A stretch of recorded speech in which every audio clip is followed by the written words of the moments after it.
Hi, everybody.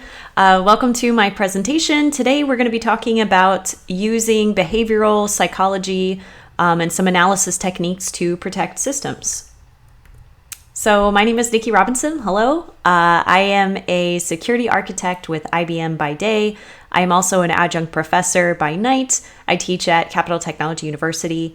I currently have a DSc in cybersecurity. I was studying vulnerability chaining and scoring in depth. So if you ever want to hear me babble on for about 3 or 4 hours on vulnerability chaining, just let me know. And then I'm wrapping up a PhD in human factors. I have defended my topic, which was vulnerability chaining blindness, where I was studying sort of integrating two different phenomenons together to determine if this phenomenon of vulnerability chaining blindness exists. I'm hoping to publish that before the end of the year. So I do hold some certifications, industry certifications like CISSP and CEH. I really specialize pretty heavily in vulnerability management, but I love continuous monitoring, risk management, research analysis, statistics, I don't know, you name it. But specifically in the cybersecurity world, I really like to focus on vulnerability management. But the last year and a half, 2 years, I've been focused on this human factors research.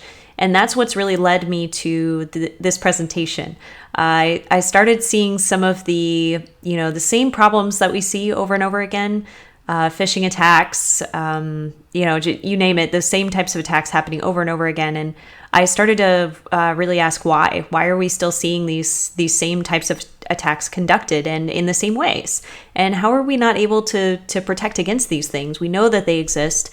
And so I really started to try to understand how we could integrate some psychological sort of well-known phenomenon, well-known and defined terminology and sort of concepts into cybersecurity to help us sort of start to solve these problems. One of the things that people talk about is process and technology and people, or technology, process, and people. But we don't talk a lot about our people. We talk a lot about the security tools that we need. We talk a lot about, processes and policy and frameworks, but we don't always talk about how our people interact with security, whether that's our users, our management, even our security and IT practitioners. So as someone with an IT operations background who's been in security for about 4 years now, I'm really trying to help understand where those problems are. And hopefully by discussing some of these things, we can sort of start to solve those problems. So quick disclaimer, all thoughts, feelings, views expressed in this presentation are my own. They do not reflect my employers. So we're going to be talking about a lot of different things today, but we're going to start with talking about, I want to lay some of the groundwork for blue, red, and purple teams, sort of who they are, why they're important to this conversation, before we dive into cognition, perception, cognitive limitations, which I think are really important, and then perception and intention. So we're going to sort of lay the groundwork here and then get into some of the really fun psychology type terminology. And another quick disclaimer, I am not a psychologist. I'm not a licensed therapist or anything like that, but I do a lot of research, and I think that there is a lot of merit to doing some of this academic research and trying to blend it into what we do every day as technical practitioners. So our blue teamers, so I can say I'm certainly on the blue team side as far as network defense goes.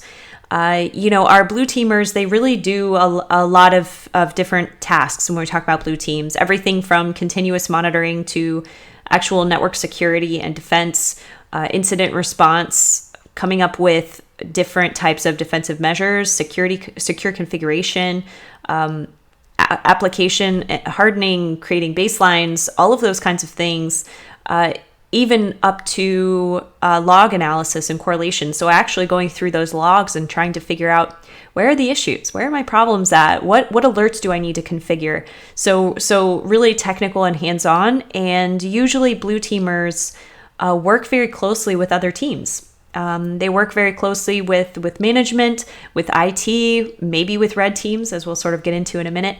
But people that work on blue teams need to have a lot of different abilities, not just technical abilities, but they need to be able to communicate effectively. They need to be able to communicate to very highly technical people that they work with, maybe admins or engineers, but they also really need to be able to help management understand risk. So they have to be able to effectively communicate to a technical audience as well as a more of a high-level management to help them understand where the risk might be and what needs to be worked on. So prioritization. And so that's where we start to have the conversation about where psychology plays in. People who work on the sort of continuous monitoring side, you're probably working with system owners, like I said, admins, and you have to sort of be able to tell that story of what vulnerabilities need to be remediated and why, to really help people understand, not just, hey, I'm here to tell you need to implement 300 controls, but here's why. Or here's what we can do instead. Here are some mitigating controls that we can implement instead. So the ability to work really cohesively with other people is an important skill to have on the blue team side. And on the red team side, we talk about psychology without really talking in psychological terms, which I think is very interesting. Because social engineering tactics really are behavioral analysis, understanding how people use social media. What information can you find out about them online? Do they like dogs? Do they like cats?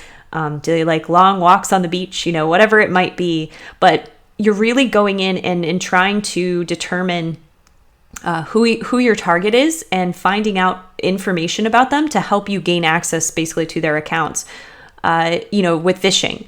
If you're calling from the red team side, trying to get a hold of someone who might give you some information about other users or about email addresses or account information, something like that, you're going to be calling and trying to, use some techniques to get someone to feel comfortable talking with you. And that is psychology, 100%. The idea of this hacker methodology. So the idea that you're really using this methodological approach to gaining access into systems. There's a lot of persistence that's needed, a lot of determination that's needed, a lot of sort of this will and this general curiosity to be able to actually get into these systems. And I think that it takes a special type of person to have that sort of determination, that will to say, well, I couldn't get in this way, I'm going to try another way. And so it's, certain personality traits or experience or interest that sort of lead into the ability to sort of be, really great at pen testing. Understanding your targets. So from a psychological perspective, are they, am I trying to target a disgruntled employee? Am I trying to target someone who is in financial distress? They might be an easy target for me. If I'm trying to gain access into these systems. And then what information can I get from them? So really trying to understand, who your target is and what valuable information they might have and how you can get it out of them. Is it an email? Is it a phone call? Is it a text message? Is it an Amazon delivery email that is spoofed, but it looks legitimate? Or is it something with urgency? So really trying to understand who your target is certainly behavioral analysis techniques, sort of, very, very much so. And then purple teams. I wanted to highlight this because I do see some people talking about purple teams, but I think it's important to highlight here.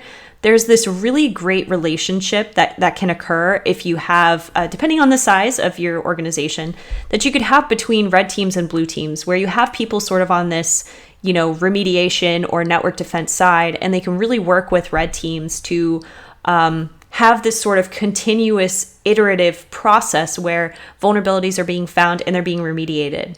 This takes a lot of effective communication. So then we start talking about emotional intelligence, the ability to have empathy, the ability to understand and comprehend, sort of what someone else's objectives and goals are and how they align with yours and how you can work together and collaborate to really improve security in your environment.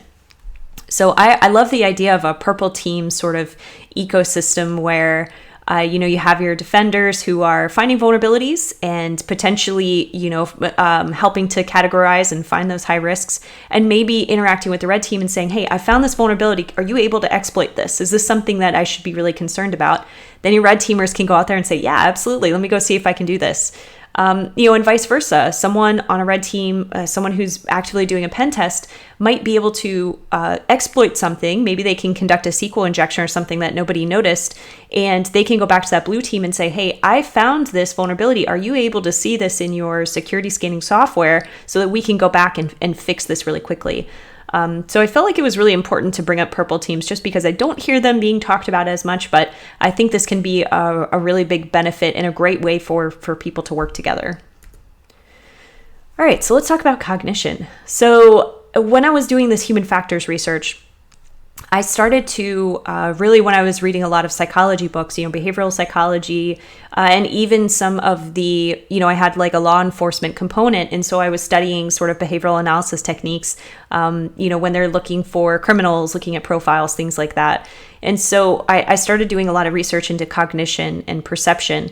And what I really found is there's a lot of information there. Psychology, this field has been around for so long, and there are so many terms and ways to help describe phenomenon that I think could really be beneficial from the cybersecurity side. So cognition is really conscious reasoning, but I love to equate this to chess because I'm a chess player. I've been playing for a long time, and this analogy really made sense to me when I was studying this.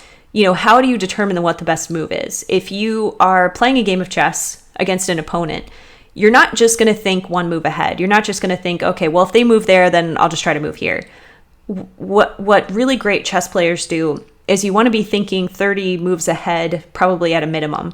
If I move here, would they move here? If I move here, would they also move here? What other possibilities could occur on the board when I make this move? It's about implications. If I move here, how do I think my opponent is going to react? So sort of the way that we make decisions. And there are a couple of different ways that we make those decisions. One of them is fast thinking. So using our intuition. If I'm playing a 2-minute chess game versus a 30 to 45-minute chess game, I'm going to be playing those very differently. If I only have 1 minute to make decisions on a full chess game, I'm going to be using my intuition and my knowledge, what I already have with me, to make those decisions as quickly as I can. Versus slow thinking, where if I have an hour of time in a chess match, then I'm going to probably play that a little bit differently. I'm really going to take my time to make those decisions and say, is it really worth it to lose my queen here? Maybe, maybe not. Whereas in a fast game, you might need to lose that queen and just keep moving. And the final note I wanted to make here was on metacognition. So metacognition is the idea that we are thinking about thinking. We're really trying to identify, how did I make those decisions? Why did I make those decisions? Why did I allow my queen to be taken in that moment? So you're really analyzing how you have made those decisions to help make better decisions in the future. Figuring out where our limitations are, what we can do to sort of improve those, or maybe find better ways to deal with those limitations. So there's really this this understanding of how we make decisions. And in cybersecurity, that is very, very essential. So tying cognition back to cybersecurity for a second, I wanted to bring up security tools because, that's really, especially from, either side, the red or the blue team side, or anywhere you might be in cybersecurity, our tools are sort of our greatest assets. We use them to help us with alerts and logging and monitoring. How are we using them? How are they created to be used for us? And are we using them to the best of, the best that we can? Are they configured in a way that helps us do our jobs better? Are we missing things by having them misconfigured? So how are we actually analyzing and looking at the tools that we use on a day-to-day basis? Because if we're not using those tools effectively, we might be missing, a big piece of the picture. We might be missing vulnerabilities if our security scanning software isn't configured properly, if our credentials aren't configured properly, things like that. So considering how we use those security tools, I think, is like a really important note here. How do we prioritize risk management? Is it an important component? How do we make those decisions? How do we decide what risk that we accept? Is it based on our business and our strategy? Is it based on our business proprietary data? Is it based on a certain number of assets? What are we basing our risk off of? So that brings that back to that decision-making component. Employee turnover and burnout. So am I considering, my SOC analysts who are working around the clock, they're constantly looking for alerts and, working really hard. Am I considering maybe moving them to another group where they don't have to, be on call all the time, that they can sort of have some breathing room? Because, if there's too much turnover, that can actually lead to security issues as well. If you constantly have this turnover in your SOC or in your security teams, which I know is pretty well documented in the industry right now, when you have that turnover, it's really difficult to establish sort of these, this constant sort of steady state of security. You have more sort of fluctuating security, and every admin is going to sort of manage and monitor tools differently. So you sort of have to consider that as well, that there may be that learning curve when new people come on board. And then predicting malicious behavior. Again, it's where we talk about psychology without really talking about psychology, where whether it's an inside threat or an external threat, how are we able to predict and determine what a malicious insider looks like to us? What are those indicators? Because depending on the industry or depending on, what their job is, that behavior may look differently. And so I wanted to touch on perception next, because there is some debate in the psychology world on whether cognition and perception are sort of the same thing. I personally believe that perception is its own thing. Cognition, it's really based in decision making, and it is based on, our past experiences. But perception is the idea that we may interpret or handle a situation or experience a situation differently than somebody else based on our experiences. So if me as security engineer, I've had a bad experience with maybe a tool. Like I've had a really hard time configuring it. I can't use it properly. I may say, my perception is this tool doesn't work. It's terrible. But that's my perception. Maybe in another environment, it's configured properly and it works great. But that limits me on my beliefs on that tool based on my own experience. So that's sort of where that perception ties in. And it really comes from this sort of sensory information that we've received. So it could be how we see something, how when we touch something, how it feels, how we hear something. So really based on our senses. And there's two different ways that we process information in this way: bottom-up processing and top-down processing. So the bottom-up processing is that sensory input that I was just talking about, that if you go to the beach and you touch the sand, that you know what the sand feels like. And when you remember or you think about the beach, that's what you think about. Versus the top-down processing, which is how we interpret these sensations, but they are influenced by our experiences. So if I walk into a door and I stub my toe, I'm going to probably remember what that feels like, because I remember that sensation of me stubbing my toe in the door and wow, that really hurt. So it's really interesting to sort of see the different ways that we process this information and how it affects the way we perceive situations. So tying that back to cybersecurity, how do our past experiences influence our decision making? This is one of the most important notes that I want to make from this presentation, is something to take away and consider in your own environment, in your own world, in your own organization, on your own team. How has past experiences influenced security and decision-making in your own environment?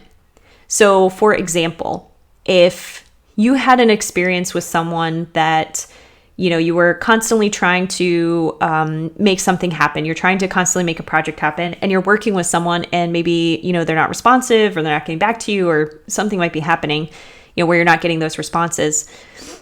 That may influence my decision to work with that individual again. I might say, they weren't really responsive last time. I'm not going to ask them to help. But what might have really been going on is maybe they were overloaded with other projects. Maybe they were having technical issues. Maybe they were having personal issues and they were really just out of the office and just hadn't really talked about it, or any other number of things. But that perception will live with me, because I'll say, I think I'm going to consider it before I work with that person again. And this other idea of being able to pay attention. So if I'm looking at alerts all day, if I'm staring at, a dashboard all day, how much can I really stare at this before I start losing interest and start losing information? So if I'm staring at alerts all day long, alerts, they keep coming through, at some point I'm going to get bored and I'm not going to be looking at them as effectively as I probably would be at the beginning when I was really looking through alerts.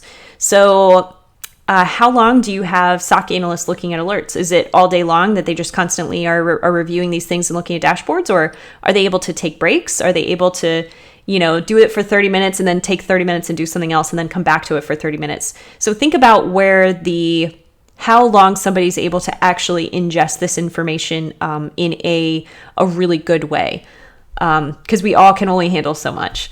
How does the organization perceive security? And not just from a top-down approach, but how do users perceive security? How do they perceive the security team? Do they know who the security team is? Is that maybe part of why they don't care about security, or they're just not as interested in it? So how does HR perceive security? How does, finance perceive security? So thinking about how other teams might actually think about the security team or maybe not know them. And then, thinking back again to when we were talking about cognition, how do we properly configure our security tools? So that perception that I had of that tool that I couldn't get working right and I just couldn't get it, and so now I don't like it. But maybe it is a really great, effective tool. Maybe I need to go back and say, what did I do wrong with that tool? Maybe we can try it again and see if it wasn't the tool that was the problem. Maybe it was me, the practitioner, that didn't understand the tool well enough, to really configure it properly, which is fine, right? We can't know every tool. So I think that's sort of what is my perception of the tools that I use and how do I use them? So cognitive limitations, and this is sort of where I was getting at with the how many alerts do we manage and monitor a day?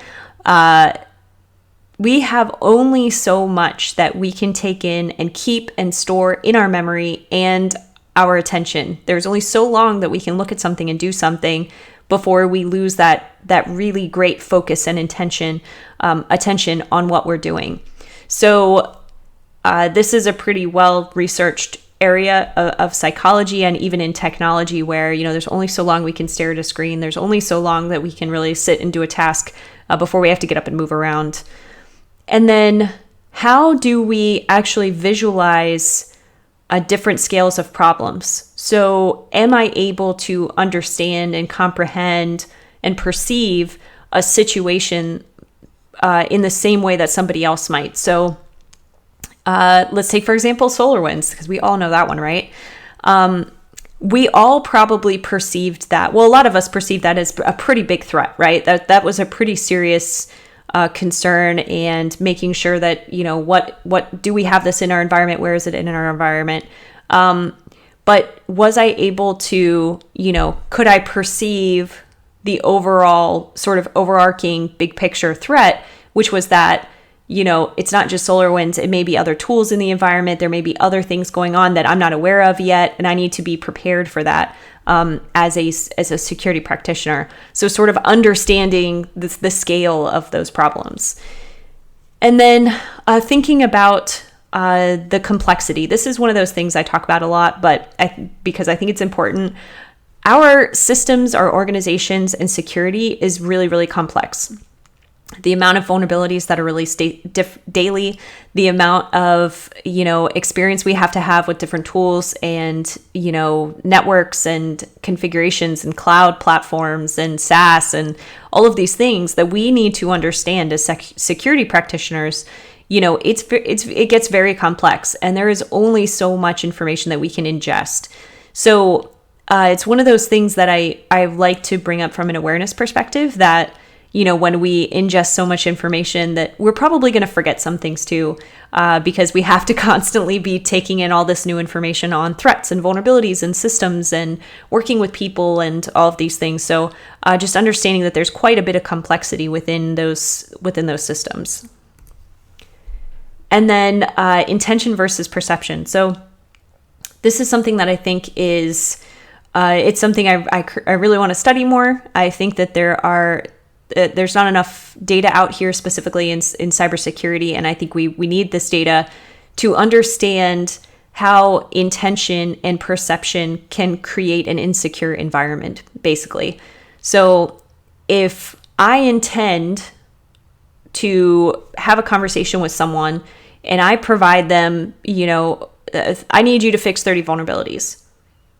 Okay, well, how did that interaction go? Did I provide enough information, or did I say, just fix these 30 vulnerabilities, just do it? Or did I provide context and say, well, there's 30 vulnerabilities that need to be remediated, but these are the top 5 that need to be done today. The rest we can discuss and make a plan for and talk about. And so did I work with the person, or did I, just sort of give them this and say, just go do it? So to understand from sort of that perspective, well, did I provide them enough information, enough context? How did they perceive that interaction? Did that interaction go poorly for them? Have they had security people in the past tell them, hey, you have to get this done, and there was no context or information? That could really change the perception in the way that person works with me in the future. And it may make them not want to fix security vulnerabilities either. What if they've changed settings in the past and it's broken their environment? Maybe they've gotten yelled at by management because they made a change that security told them to make, and then it broke the environment. Their perception of changes to the environment is going to be a lot different because they understand that their functionality and operational environment might go down. And so they're going to have a different perception of sort of fixing these vulnerabilities. And so it's this sort of give and take where we have to sort of figure out, how does perception actually affect the security and secure configuration of our systems? So there's a lot more research that I'd really like to do here and sort of dig in to understand. So what can you do about it? I think it's really important when doing sort of a presentation or talking to people to give a really good idea of what you can actually do with this information. I do think that we don't talk enough about security within other fields. Think about like biology. Do they have a cybersecurity course? I don't think so. Probably not. But why not? A biologist is going to be using a computer just as much as I would use a computer. So why do we not teach, cybersecurity in undergraduate programs in all fields of study? We're all tethered to technology in some form or fashion, and even in healthcare. How are nurses and doctors receiving any sort of cybersecurity education as part of their programs? They use computers and tablets all the time with patient information and PHI. So we should consider having cybersecurity as part of everyone's education. Awareness. So just doing some research. I think that's the best way to sort of understand how psychology and psychological principles might help better protect your systems, really, at the end of the day. There are so many, I only touched on a few, but like cognition and metacognition and how we actually process information. I think understanding those principles and how they might affect our security teams could help us understand our team members better. It could help us understand the security of our environment better. And really sort of mature our cybersecurity programs, because that's really what should be happening, is we should be working towards maturing our cyber programs. And I think by integrating psychology, integrating some human factors engineering sort of principles can certainly help us do that. Consider hiring someone with a background in psychology. I actually know someone who came from cognitive psychology into cybersecurity, Dr. Margaret Cunningham, and she is a phenomenal researcher.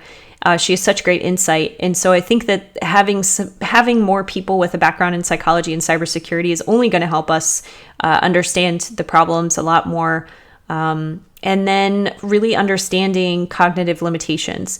And I think from a practitioner standpoint, understanding what our cognitive limitations are. So sort of understanding, okay, how much information can I really digest versus how much information, am I taking in and then actionably, putting something towards.